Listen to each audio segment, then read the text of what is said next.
My name is Emma Jam, and for most of my life, I never knew where I came from. The orphanage had been my home until the Wimes, a loving middle-class family, adopted me when I was 7. They gave me everything I could have hoped for: warmth, support, and a place to belong. But no matter how much love surrounded me, questions about my birth parents lingered like shadows in the corners of my mind.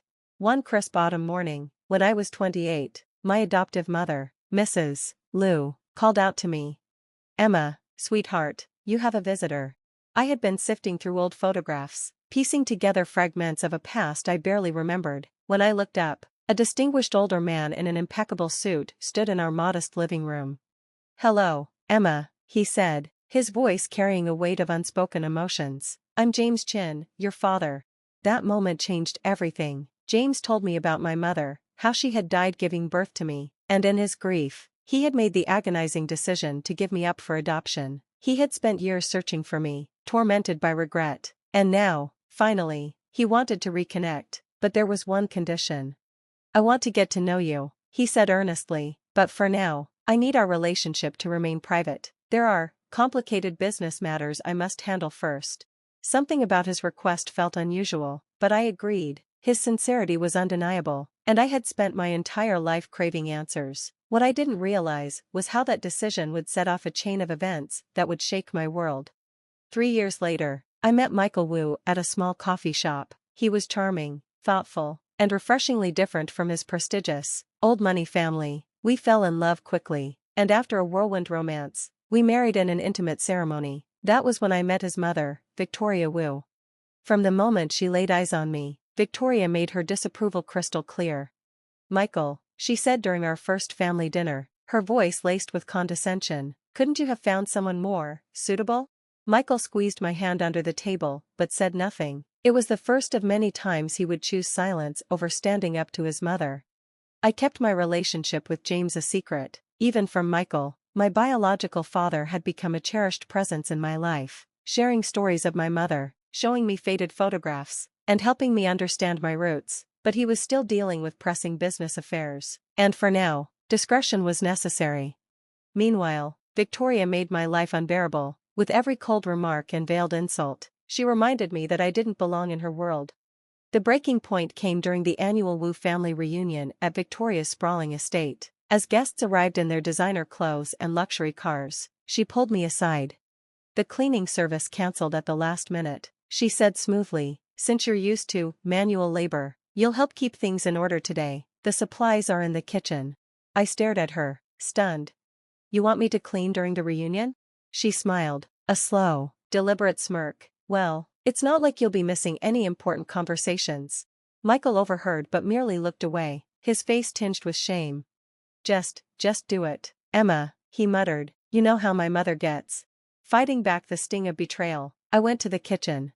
For 2 hours, I scrubbed floors and wiped down tables as Victoria paraded me around, ensuring everyone saw my new role in the family. When she loudly pointed out a missed spot on the window, the room filled with muffled laughter.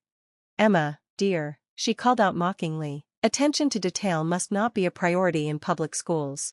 The laughter grew louder. Michael buried his face in his phone. Then the doorbell rang. Victoria's eyes gleamed. "That must be James Chin," she announced excitedly. "I've been trying to get him to one of our gatherings for years." She strode to the door with an air of self-importance, ready to impress the elusive billionaire. "Mr. Chin, what an honor to..." Her voice cut off abruptly. The entire room fell into silence as James stepped inside, his gaze sweeping over the opulent surroundings before landing on me, standing in the corner, cleaning supplies still in hand. His expression hardened.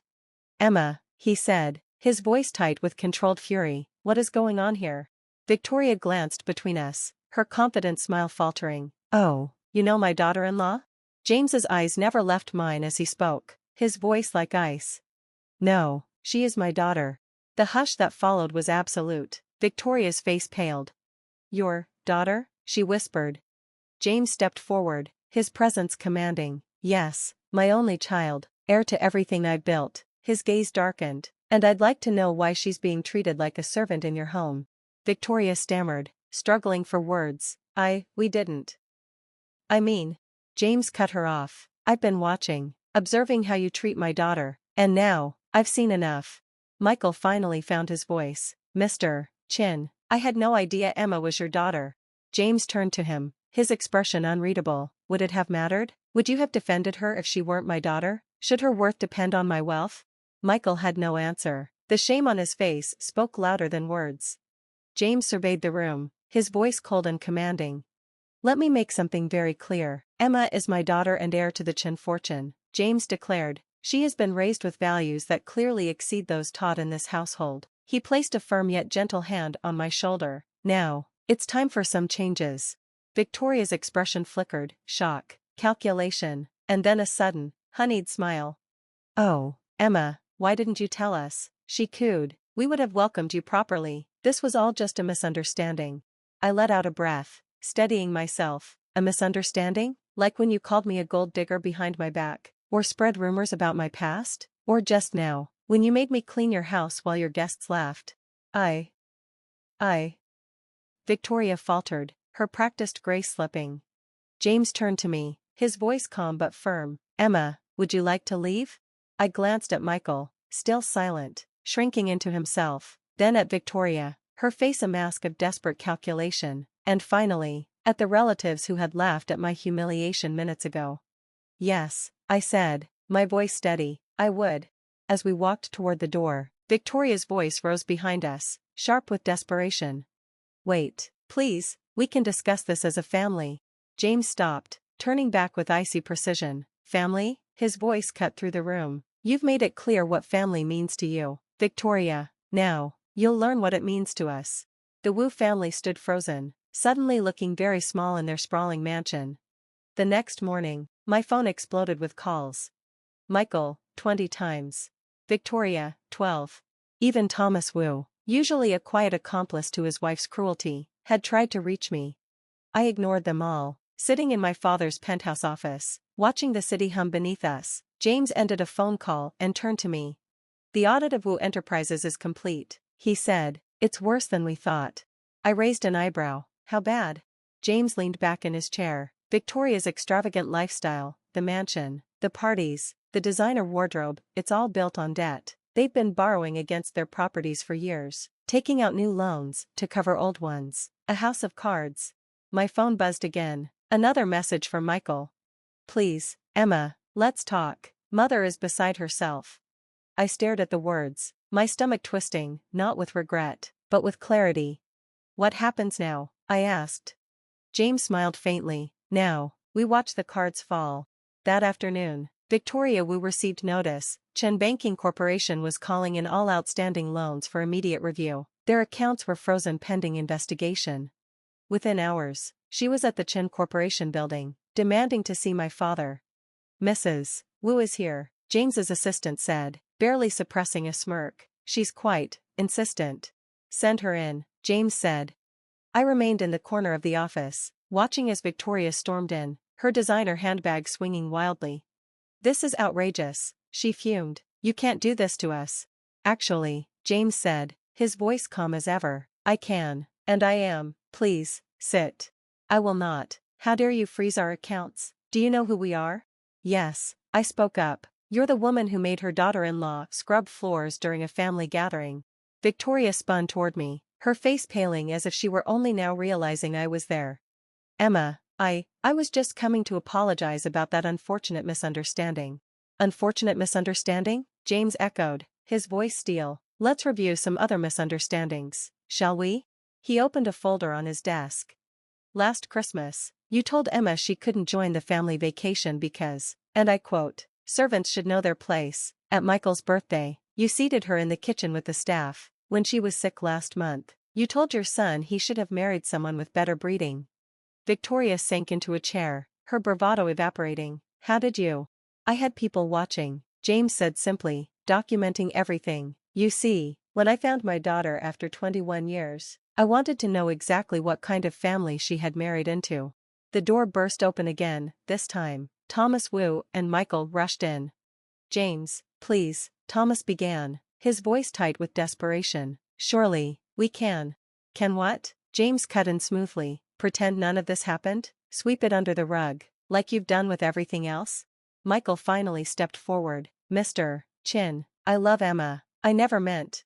Never meant what? I said, standing. Never meant to let your mother treat me like dirt? Never meant to stay silent while she humiliated me? Love without respect isn't love, Michael, it's convenience. Michael flinched, but I wasn't done. Victoria, sensing the tide turning, suddenly switched tactics again, her voice softened, oozing faux sincerity. Emma, dear, we're family, let's put all this behind us, we'll throw you a proper welcome party. I let out a dry, humorless laugh. Family? Yesterday, I was your maid, today, I'm family because my father owns your debt. James sighed, standing to his full height. Mrs. Wu, this meeting is over. But, if you want to keep any dignity, I suggest you leave. Victoria opened her mouth, then shut it. The reality of her situation was settling in, no amount of manipulation could save her now. She turned to Michael, expecting him to say something, but for once, he stayed silent. With one last glare in my direction, she stormed out. Thomas followed, looking years older than when he walked in. Only Michael remained, looking at me with an expression I couldn't quite place. I really did love you, he said softly. I met his gaze, unflinching, maybe, but not enough. With that, I walked past him, stepping into the future I had always deserved.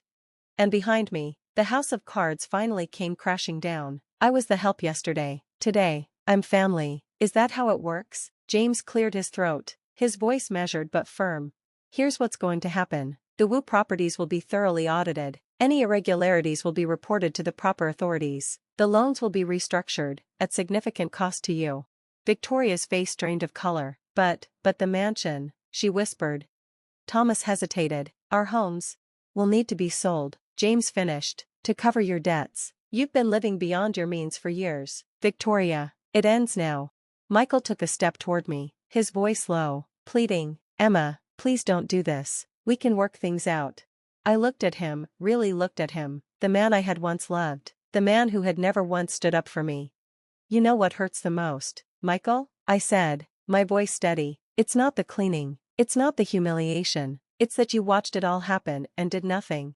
His hands clenched at his sides. I was trying to keep the peace. No, I said quietly, you were choosing the easy path, and now, you can keep choosing it, right through our divorce. Victoria let out a sharp gasp. Divorce? You can't actually. James interjected smoothly. She can, and she will, and given the prenuptial agreement Michael signed, he has no claim to any Chin family assets. Thomas finally spoke, his voice tight with restrained panic. This will ruin us. I held my ground. No, your choices ruined you. This is just the bill coming due. The fall of the Wu family. In the weeks that followed, the Wu family's carefully curated facade crumbled. The mansion went on the market. Victoria's designer clothes and jewelry were auctioned to cover debts. The truth about their financial house of cards spread through their social circles like wildfire. Michael sent me one last message. I'm sorry I wasn't stronger, you deserved better. At least he finally got something right. 6 months later, I stood in my father's office again, but this time, I wasn't gazing out at the city below. I was reviewing final plans for the Emma Chen Foundation, an organization dedicated to supporting adopted children and their families. The first center opens next month, I told James, sliding a folder across his desk. We'll provide counseling, educational support, and resources for families navigating adoption. He studied the plans, then looked up, pride shining in his eyes. Your mother would have loved this.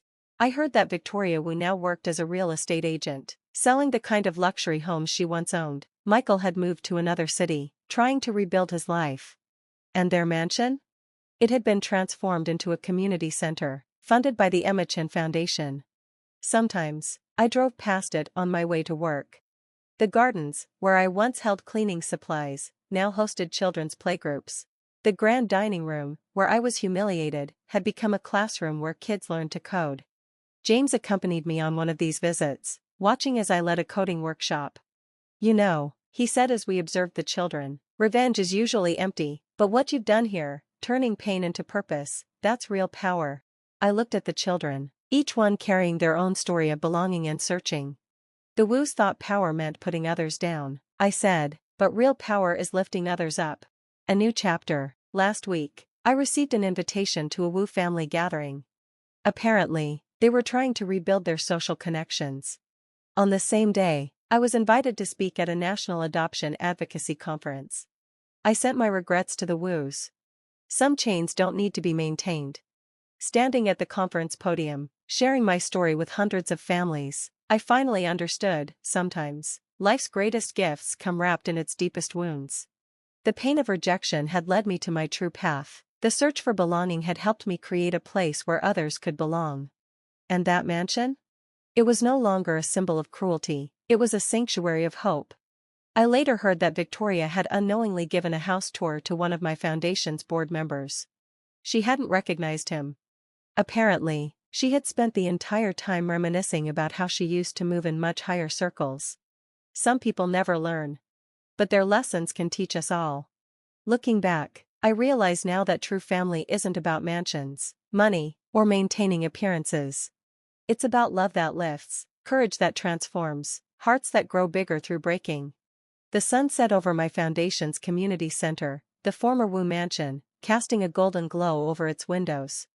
Inside, children laughed and learned, families found support, and hope flourished, like the gardens Victoria once prized. Tomorrow would bring new challenges, new stories, and new opportunities to turn pain into purpose. But tonight? I was at peace. Because sometimes, the best revenge isn't about getting even. It's about getting better. And that's a lesson worth cleaning any mansion to learn.